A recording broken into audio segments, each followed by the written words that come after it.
The Chinese President Xi Jinping in Moscow today for his first face-to-face meeting with Russian President Vladimir Putin since the war in Ukraine began, as China attempts to play peacemaker. Joining us now for reaction, the Vice Chair for the Center for American Security at the America First Policy Institute and former Chief of Staff at the National Security Council, Fred Fleitz, back with us, and retired Air Force Brigadier General and Newsmax contributor Blaine Holt. Good morning to you both. Hope you had great weekends. Good to see you. Fred, the Wall Street Journal with some interesting reporting that basically China's stated agenda of laying the groundwork to negotiate an end to the war appears to be at odds with Russia's goal of obtaining help on the battlefield. Basically, China says they're going there to try and negotiate peace between Russia and Ukraine, but they were invited because Vladimir Putin and the Russian army need weapons. Take us through what's really going on here.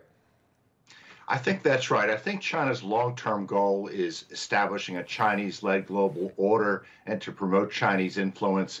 But I think the short-term goals is to end this war on the best possible terms for Russia. And I expect there will be some type of a ceasefire proposal coming out of this meeting that Putin agreed to, but Zelensky will not agree to it because it would require him to give up territory. And Xi is going to find that although he was able to negotiate this Saudi-Iran deal fairly easily, that's because the Saudis were using him to gain leverage with the U.S. Zelensky has another agenda, and I think pushing this plan with Zelensky will be much harder. Interesting. All right, 3 weeks before the invasion began, Putin traveled to Beijing, where he and Xi declared a partnership with no limits. Here's Senator Mike Rounds on China's future goals. Putin now tests the waters by walking in or attempting to take over a sovereign state right next to them that we had back in 1995 agreed that they would have sovereignty over that specific part of the land. Well, Xi Jinping looks at that and says, I'm going to watch this very carefully because Xi Jinping would like Taiwan. He wants to see how we respond and whether or not we can keep our allies together, whether or not NATO stays together, or whether or not it strengthens NATO. So this is a bigger picture than just territory. General, could China invade Taiwan soon, you think? Oh, I don't think so, Allison. They certainly don't want to get themselves into that mess tactically. They're going to threaten it. They're going to show that they are going to be menacing. But Xi Jinping and the CCP have a lot of groundwork to do before they're going to get to that place. It could be sooner. It could be a year or two.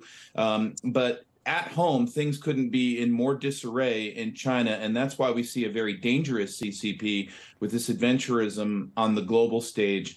And quite honestly, when we talk about peacemaking, President Xi gets on that phone with Zelensky. He's going to have a lot of levers and a lot of cards.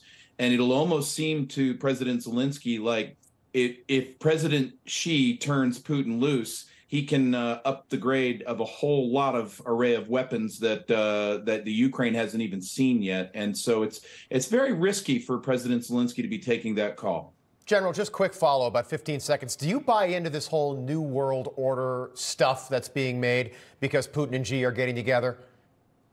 Well, they're going to attempt it, and it's very real because they're capitalizing on our economic weakness in the West. And they, look at the Iran-Saudi deal as a clear symbol that they're very serious about that. And that was big progress on that goal. Fred, another headline in the Wall Street Journal, this one grabbing my attention over the weekend. Washington tries to halt Beijing push for Ukraine truce. A, quote, ceasefire is now again effectively the ratification of Russian conquest. That quote coming from John Kirby.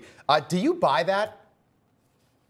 I think there's some truth to that. But look, there's increasing interest in a ceasefire in the U.S. Congress. The French and the British would like to see some type of an end game here. And this administration won't even talk about an end game. It won't talk about a ceasefire. I'll tell you, there is increasing interest, especially among congressional Republicans and some Democrats, to find a way to end this war. This is really not the right approach. Maybe the Xi plan will be a bad one, but Biden has to come up with his own ceasefire plan. Yeah, we'll see if that happens. I do, General, want to shift to big news here at home.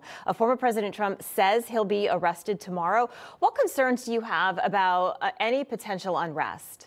Yep. So President Trump has a very big following in the United States. He's proven that time and time again. The man can fill up a stadium, but he's very strong and he can handle himself. What we're urging at Restore Liberty is calm, peaceful behavior. don't get out there and get into some crazy protest where somebody could interpret something weird like on Jan 6th. Let's have a peaceful week in the nation this week. Yeah, best way to protest, I always say this, at the ballot box. Yeah, or on social media. Yeah. Yep. All right, General Holt, Fred Fleitz, great to have you back on. Appreciate it. Good to see you.